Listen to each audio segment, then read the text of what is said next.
I live in far western Canada, so something that's always sort of bugged me is that there aren't really that many old buildings among the endless expanse of suburban houses, shops, and high-rises you have to drive around every day. I mean, a while ago, I actually used to live only a few blocks away from my province's oldest standing building, and it's a wooden storage shed in a fur trading fort built in the 1840s. I know some European viewers might be bursting out in laughter right now because I know for a fact that a lot of you probably have views of buildings centuries and centuries older from out your window, or maybe you even live in one. It's not impossible. And as a person obsessed with everything old, that's one of the main things about Europe I'm really jealous of. The fact that you guys can just walk into such ancient structures, sometimes stretching back thousands of years to the Neolithic, on a whim. Like standing in the middle of an enormous Gothic cathedral or huddling under a giant megalith is a magical thing. It's not like you're transported back in time or anything sappy like that, but it is exciting to be in the same exact artificial space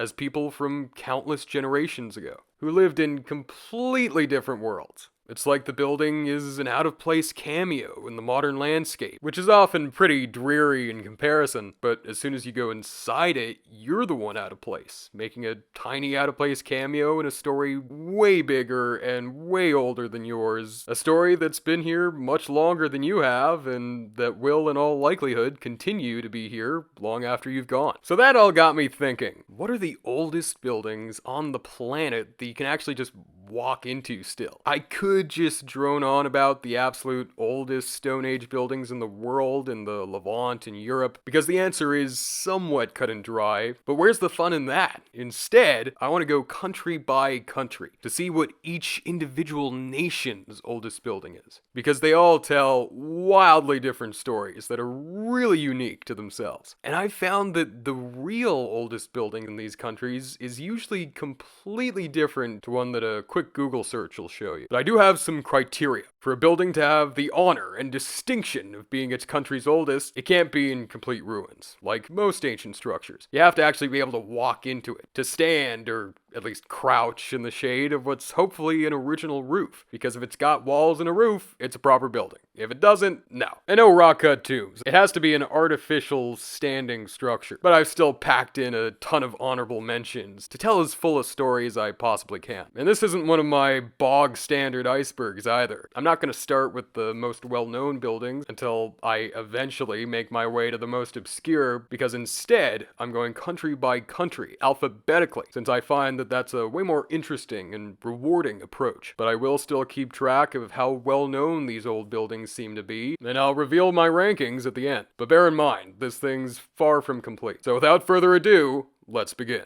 And we're starting off with Afghanistan. I was sort of spoiled for choice because there are just so many ancient buildings in Afghanistan, from great medieval mosques to immense Buddhist stupas to ancient Zoroastrian fire temples. But there are some more unexpected traces of even earlier eras, like the Hellenistic period, starting with the conquests of Alexander the Great and his successors in the late 4th century BC, when this region of Central Asia was known as Bactria and was ruled by Greek kings. Chief among them are the ruins of the ancient city of Ai-Khanu, possibly once called Alexandria on the Oxus, the ancient name for the Amu Darya River the site sits beside, in the far north of the country. Truly magnificent artifacts showcasing a strange blend of Greek and Central Asian culture thousands of kilometers away from the Mediterranean have been unearthed here. But we're concerned with the buildings, and whether or not they're still recognizable as such. Luckily, there were a bunch of them, fitting in with the standard Greek urban setup, with an elevated acropolis, a theater, a gymnasium decorated with mosaic floors, temples to Greek gods, great colonnades, a fountain, and even a ritzy palace. As you can see, these were pretty impressive in their heyday, until the site was abandoned around 145 BC. Unluckily, and despite all the reconstructions of them, there isn't too much information regarding to what exact extent they've survived to the present. You can guess that some, especially the main temple, are still pretty substantial substantial, just based on pictures alone from when the French were excavating the site in the 60s and 70s. But as you probably know, a lot has happened in Afghanistan since then. The site was reportedly pilfered in the chaos of the 80s and 90s after the French archaeologists were forced out, and it's currently pockmarked with the traces of thousands of illegal excavations, so we might have to look elsewhere. And the buildings of Ai Khanum are probably more of an honorable mention, since I haven't actually seen any surviving roofed rooms you can actually still enter. So the title of oldest building in Afghanistan should probably go to either the Goldara Stupa, 30 kilometers north of Kabul, which dates to the time of the Kushan Empire, based on gold coins found there, dating to the 2nd century AD, or Topdara Stupa, nearby, the country's largest remaining stupa, which is pretty impressive. These are remnants from a time when Afghanistan was a center, even sort of a cradle of Mahayana Buddhism.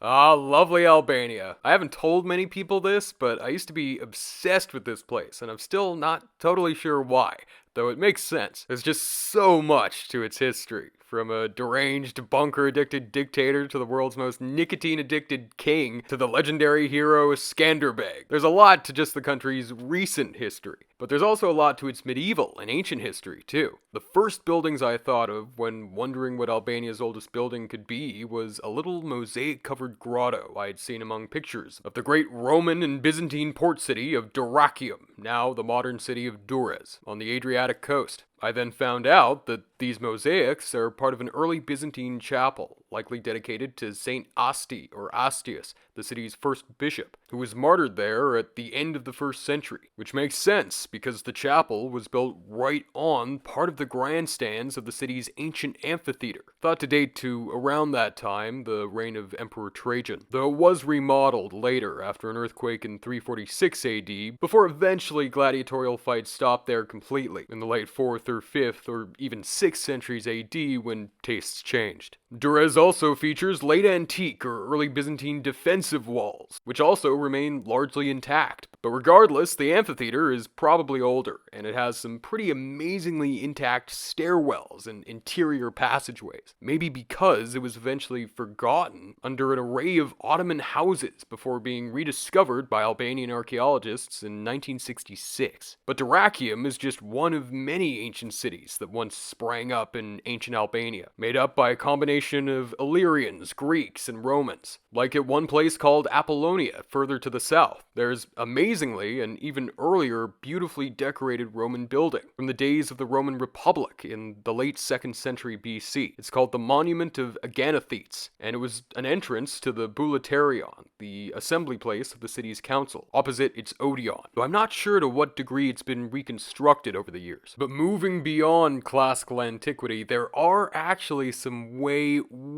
older megalithic dolmen tombs, or at least one. This insanely impressive one called Vranisht Dolmen, sitting high up in the mountains, even further south along the coast, which is thought to date to anywhere between the 4th to early 3rd millennium BC.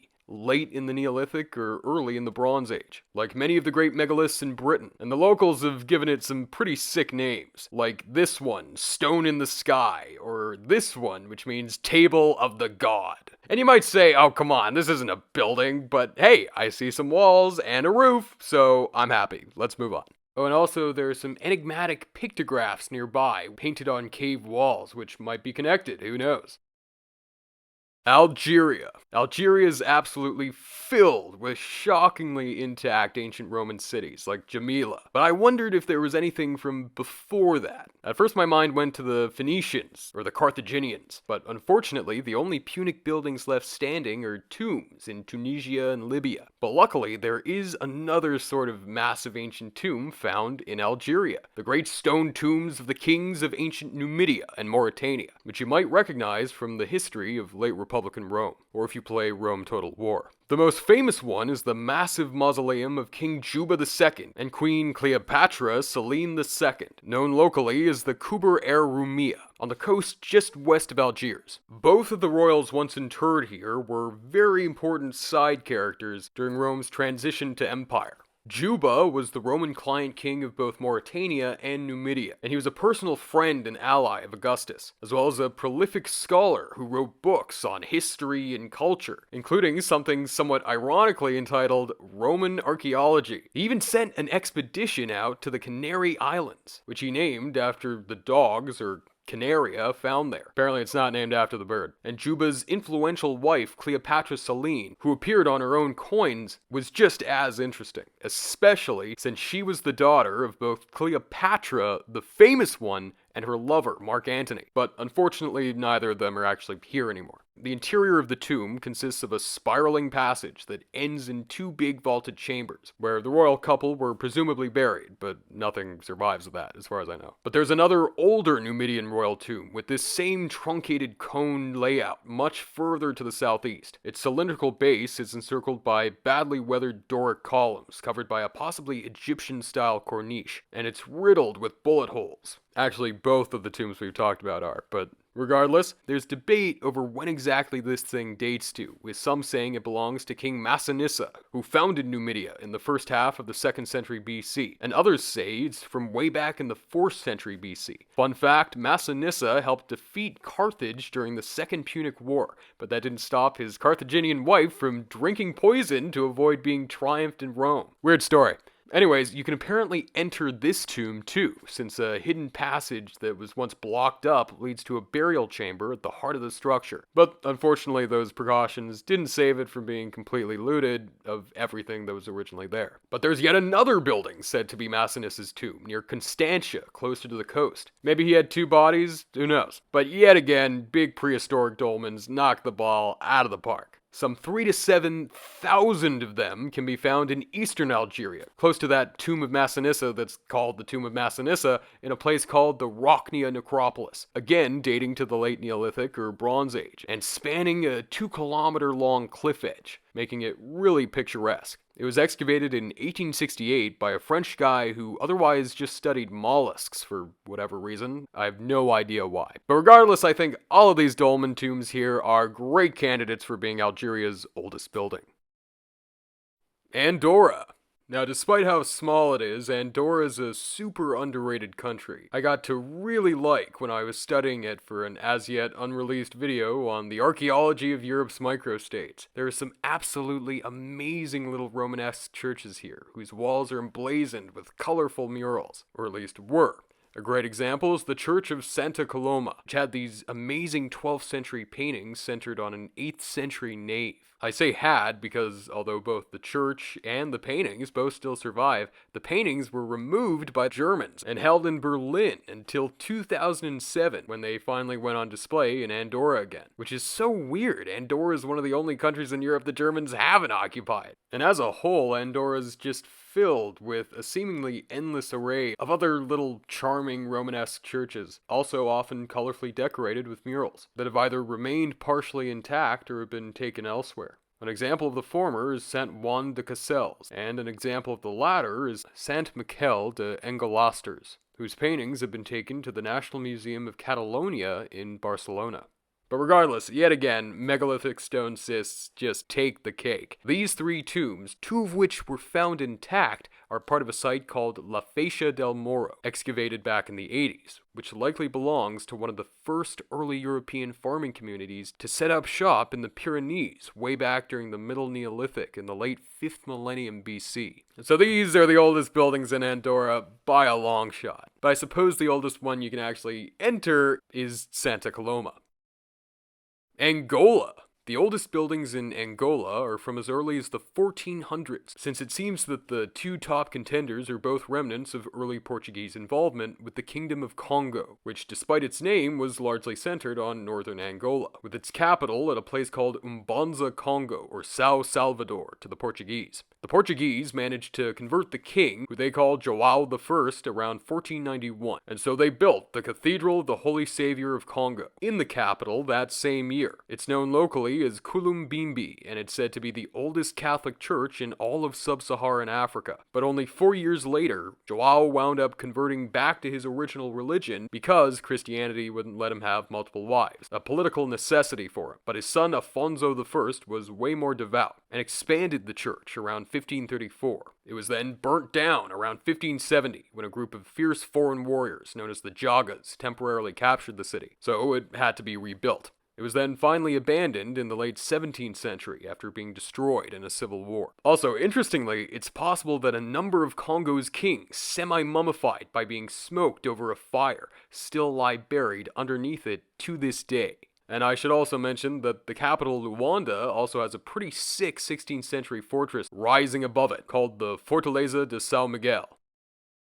Antigua and Barbuda. Antigua and Barbuda's oldest buildings are surprisingly new, despite its recorded history stretching back to Columbus. I mean, he's the one who named them. And both of these are British constructions from the early 1700s. The most imposing of them has to be the fort known as Martello Tower on the southern coast of Barbuda. It was built back in 1745 by Sir Charles Knowles, who had just fought against the Spanish in the War of Jenkins' Ear. Totally a real thing, I'm not just making that up, I swear. Martello Tower is a fort that consists of Martello Tower itself, which served as a prototype for many other British Imperial Martello Towers built around the world into the 19th century, and a small pentagonal fort, which all in all would have once fielded 10 cannons. At the same time, the islands were dominated by the slave-owning Codrington family of Gloucester, who used Barbuda as a provisioning station for their sugar plantations on Antigua. They built a sizable house on Barbuda near the town that still bears their name, known as Highland House. And it's possible that some of the ruined buildings there date to as far back as the 1720s. But of course they're in ruins, so they don't really count according to our criteria. But worth mentioning. Argentina. Originally, it seemed that, like some other Latin American countries, the oldest standing building in Argentina would be an early Spanish colonial church. For example, if you ask Google, it'll tell you that Argentina's oldest building is the Nuestra Señora de la Asunción Cathedral in Cordoba. Work started on it back in 1582, but it did take over a century to complete, and a lot of it was built in the 18th century, which is why it looks so Baroque. But I think we should instead focus in on Argentina's often forgotten, but very interesting pre-Columbian ruins, mainly focused around the northwest of the country. And a prime example of them are the ruins of the Ciudad Sagrada de Quilmes in Argentina's far west. It's a fortified city built over 75 hilly acres by the Quilmes tribe of the Diaguita indigenous group. And the buildings here could date back to as far as 850 AD. At its height, this labyrinth of terraces and houses and llama corrals may have housed up to between 3,000 and 5,000 people, with 10,000 people total in the surrounding area. But it doesn't really seem like any of the buildings here survive beyond their stone foundations, except for ones that seem to be reconstructed maybe. I'm not sure what to make of this building in the bottom left corner of the image. The Quilmes fiercely resisted both Inca and Spanish incursions until 1667, when they were defeated and then forced on a devastating death march for thousands of kilometers, eventually settling near the eponymous city of Quilmes near Buenos Aires. But while doing research on this, I found that there are actually a bunch of other sites nearby in the neighboring province of Catamarca, including one called Fuerte Quemado on top of a steep ridge, only accessible by a single path. And most interestingly of all, for our purposes, what looks to be an original archway, which has its own name, La Ventanita, or Intihuatana, does survive intact. And this site is pretty old too, because it dates to even before the Inca began using it to dominate the surrounding area. So given that you can just barely stand under the shade of a stone roof that might be as old as that here, you could maybe consider this Argentina's oldest building. And this archway is even more interesting because it's oriented towards the rising sun during the summer solstice.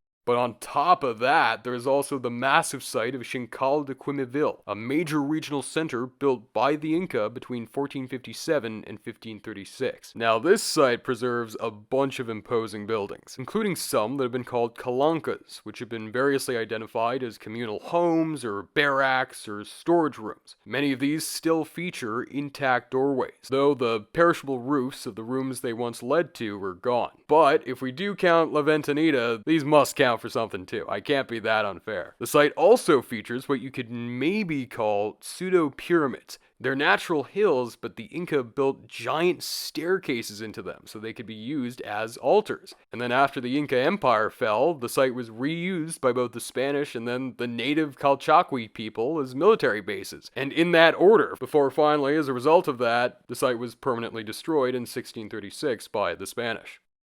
In a somewhat similar vein, there's Inca Huasi in La Salta province, which was used by both the Inca, previous groups from as early as around 1000 AD, and later Spaniards as a mining hub. It has some impressive buildings, including this one with a partially surviving roof made of flagstones, cacti, and mud plaster. Apparently something called the Inca chair sits within it. I think this humble little square building here is probably our best and most robust candidate for being Argentina's oldest building. But before we leave South America, I do want to mention that the walls of the buildings at a variety of other sites in Catamarca still stand tall too, even if they're not attached to roofs anymore. In particular, I want to shout out Watungasta, Pucara la Alumbrera, which sits on a volcano and is very volcano-themed in appearance, and Pucara de Aconquilla, which is associated with a bunch of crazy ancient artworks that look really surprisingly abstract for their age. And on top of that, the site does seem to preserve some surviving arches and windows, so there's that.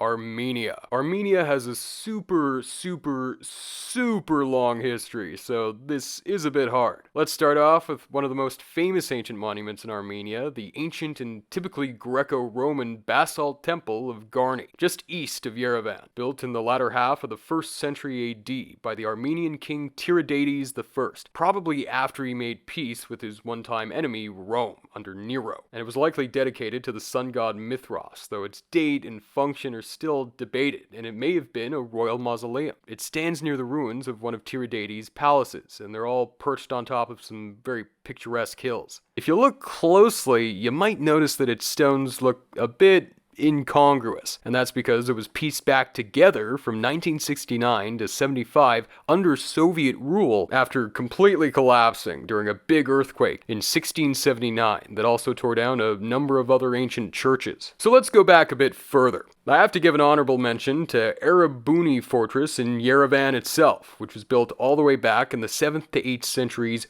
BC, so the Iron Age, under the kingdom of Urartu, a neighbor of the Assyrian Empire. Its mighty stone walls still stand tall after all this time, so that has to count for something. Though, like with the Temple of Garni, they were apparently restored to some extent during Soviet rule. And there are some fully reconstructed buildings on the site, painted with approximations of the stunning monumental wall paintings, which were once visible here, that have been moved to a nearby museum, and they are pretty incredible. The remnants of another sizable Urartian fortress called Teishabani are also nearby. But of course, to find our real answer, we're gonna have to go back to prehistory. Armenia is home to a number of prehistoric megaliths, including some rather saucy ones. Most are standing stones arranged in circles or avenues, but there are some larger structures among them, like this big circular building at the center of this site in southern Armenia called Karahunj, also known as Zoretz-Karer, aka Armenia's Stonehenge. There does seem to be a part of this where you can theoretically walk under ancient masonry, so I think this has to take the cake. There's been tons of debate about the site's astronomical significance and controversy surrounding its exact age, but a German survey in 2000 concluded that it was used as a burial ground, and that these circles are enormous stone-vaulted tombs, used from the Middle Bronze Age to the Iron Age. But those giant upright standing stones might actually be the remnants from a much later Hellenistic or Roman-era defensive wall, when the site was reused as a wartime refuge, though it is odd that they have so many holes poked through them, which could be connected to ancient astronomy, I don't know. Australia. The oldest surviving building in Australia dates to the first phase of its exploration by the British, in the late 18th century, specifically the year 1793. Because there seems to be pretty unanimous agreement that it's this fancy farmhouse named Elizabeth Farm. It's in Rosehill, a suburb of Sydney overlooking a river flowing into nearby Sydney Cove, where the colony of New South Wales had been established just 5 years earlier in 1788. The attached estate is where some of the earliest European plants and sheep to come to Australia were raised. And the reason why it's called Elizabeth Farm is because the person who raised those plants and those livestock, and one of its first owners, was named Elizabeth MacArthur, and she was one of the most prominent women of early Sydney. She was the wife of Army officer and politician John MacArthur, but more interestingly, she's also been called Australia's first female scientist, since she was an avid amateur astronomer and botanist. Her farm is now a somewhat bland-looking living history museum, but there's an earlier and frankly even more interesting structure on the opposite end of the Australian continent that unfortunately only survives as some foundations. The Weeb Hayes Stone Fort on West Wallaby Island, also more ominously known as Slaughter Point, which dates back to 1629. It was built by survivors of the infamous shipwreck of the VOC ship Batavia, and more specifically, a detachment of some 20 soldiers sent there as part of a trick by the deranged leader of the survivors, Geronimus Corneliszoon. Corneliszoon ostensibly sent the soldiers to the island the fort is on from the other island, Beacon Island, where all the other survivors were, to find fresh water, because besides rain, they had literally none of it. But in reality, he was abandoning them there so he could isolate the rest of the group and unleash his own horrific reign of terror with a band of murderous followers, ultimately killing 125 of his former shipmates, including a bunch of women and children, probably so that they could more easily hijack any rescue ship and become pirates. The soldiers under Weeb Hayes actually did find water, but soon more of their former shipmates began trickling onto their island, revealing what Corneliszoon was doing. So they fortified the island in case of an attack, which was a good call because a series of bloody battles between the two sides ensued throughout the summer of 1629. Ultimately, a rescue ship did come, and the perpetrators were hung on a nearby island. But these are just the oldest European-made buildings in Australia. Contrary to what I first thought, there are actually some surviving remains of pre-contact Aboriginal structures, considerably older than the ones we've just talked about. Though, again, they are limited to their foundations. But if they weren't, they might be the oldest buildings we've talked about today. Off Australia's northwestern coast on Rosemary Island in the Dampier Archipelago, you can find the foundations of circular stone houses, including one spanning some 30 meters. And these have recently been dated to as far back as 8 to 9,000 years ago. They might have originally been roofed with skins or plant material, though that's obviously long gone. It's possible that the otherwise mobile hunter-gatherers who built these were forced into such comparatively cramped spaces on this island because rising sea levels brought about by melting glaciers cut the islands off from the mainland and would have flooded the coastal plains once available to them. Rosemary Island is also home to a number of standing stones, some of which were engraved, like this one with a fish carved into it, which I assume is the equivalent of middle-aged dads putting their biggest catches on Facebook. Austria.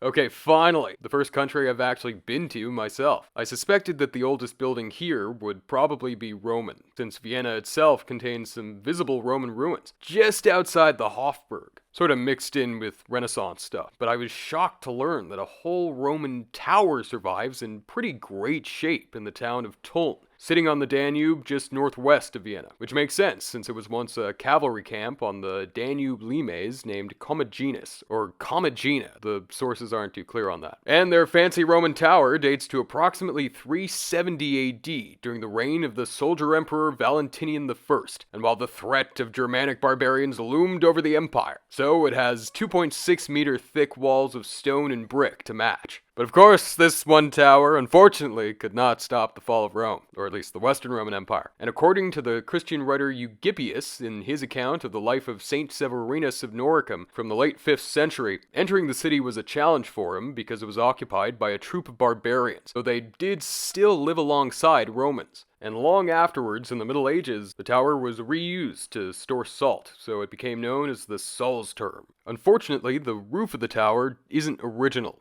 but those massive stone walls leading up to it are, so I hardly think that it doesn't count, even despite my hang-up about roofs, though even despite that, you apparently still can't go inside it for whatever reason. And there are also some really amazing Roman ruins at Carnuntum, the former capital of Upper Pannonia, a bit east of Vienna, near the border with Slovakia, where Marcus Aurelius spent much of his time during the Marcomannic Wars, where he was writing his famous Meditations and meeting with Russell Crowe. Carnuntum has its own grass-covered amphitheater, at least one mosaic, and some hypocaust floors from a bathhouse, which you could sorta call a surviving roofed building, I guess. But you don't have to stretch it that far because, hey, look at that big arch. That's what I call a roof right there. And old illustrations seem to indicate that this thing is original. Interestingly, it's partially built out of spolia taken from even older buildings, so it was probably built rather quickly and after the town's apogee. The late Roman historian Ammianus Marcellinus recounts how Constantius II, another 4th century warrior emperor and son of Constantine the Great, built some triumphal arches for himself in Pannonia, where this is. So he probably had it built sometime during his reign in the mid-4th century. As such, it's probably just a decade or so older than the tower at Tulln. Azerbaijan. According to most sources, the oldest building in Azerbaijan seems to be another tower, called the Maiden Tower, or Kiz Kalasi, this time on the Caspian Sea shore of Baku. The lower courses of this tower were built in pre-Islamic times, and likely once functioned as the tower of a Zoroastrian fire temple from Baku's original iteration as a town called something like Atash-i Bhagawan, or Ateshi Bakwan. And this is prime real estate for a fire temple because natural fires just spring out of the ground at various places around here because of all the natural gas in it. Some scholars think that the Maiden Tower dates to as early as the 8th century BC, but more reasonable estimates assign it to the 4th to 6th centuries AD, though it could still just be from the Middle Ages as part of the city's medieval defenses. So in other words, nobody really knows. And no one really knows why it's called Maiden Tower in the first place. It might be referring to a Zoroastrian goddess, or the main legends associated with the place, which seem to be important stories in Azerbaijani culture. One involves an unfortunate princess jumping off of it after her father, the king, fell in love with her. And obviously she wanted to avoid all that. This even inspired the country's first ballet, which is quite a choice. But there's another legend that sort of bridges the gap between the Zoroastrian goddess theory and this story about how, when ancient Baku was imperiled by a besieging army, a girl with fire-colored hair just sort of spawned out of the sacred fire in the tower and then beat the enemy commander in one-on-one combat after hiding her hair and the fact that she was a girl with a helmet. In both versions of the story I've seen, the two fall in love after she defeats him, but in one variant she spares him and in the other she kills him, and then herself. Azerbaijani fairy tales are pretty intense apparently. And then there's another interesting building located in this weird little enclave of Azerbaijan beyond Armenia and in the city of Nakhchivan. It's another imposing structure more securely dated to the end of antiquity, known as Yazdegerd Castle, named after the Sassanid Persian king who built it in the dying days of his empire, right as the Islamic conquest was about to overrun it. But even though these are all from late antiquity, I was still able to find what seems to be a far older roofed structure. This megalithic chambered cairn nestled into a hillside at a place called Bozdag, or Grey Hill, just west of Baku. Bozdag itself sort of resembles a guy lying on his back, and that might explain why this is just one of a number of other unique monuments scattered around the area, including stone circles, petroglyphs, cisterns, and this strange passageway structure. And this cairn is one of the only examples of its kind in the whole country, so it's definitely pretty interesting, and I wish we knew more about it. So that just about wraps it up for the A's. This video is a bit of an experiment. If it gets over 100,000 views, then I'll continue the series, but if not, then you will never, ever learn what the oldest building in Zimbabwe is.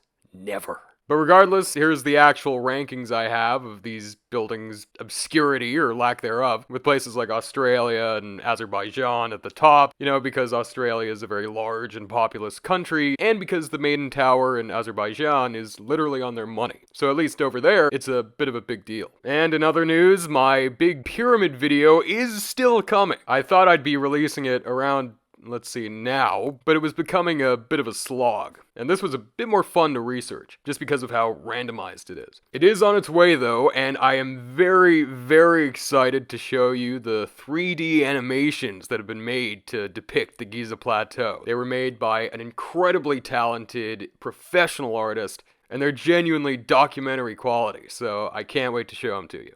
And to end off, I can't forget to thank my esteemed patrons, Dhruv Singhal, Bajan, Harrison Timperley, Doc Bossman, Kevin Ryan, Ayanami Amamami, Bomb Tombadil, Danny Banani, Little Bluebird, James Kirk, Booga420, Alyssa P, Mark Elliott Collin, Chemek Wierzbicki, Jack Lester, Mithridates, Jake the Snake, Liv Buller, Have a Cigar, Alex Clark, Jess Sullivan, Akyune, Mark Krupnik, Miha Nidog, Michael, Daisies for Ghosts, Prince of Men, Julie Lau, Bean Burrito, Albert Vaclav Schmeskal, The Spoofer, Emily Cujo, Stevan, Gryphon Frost, Hippolyta, Magna de Broiker, Julia Erickson, JP Van Splunder, Joseph Talley, Petra S, Generic Brand, Ryan Gregg, Glubber Bob, 20 Trillion, Skiku, Mason, Bread, Brandon Wood, Giovanna Lazzarini, Patrick Darius, Gramodka, Artem, Chris J, Max S, the History Enjoyer, Daniel Battery Stapler, Machado de Assis,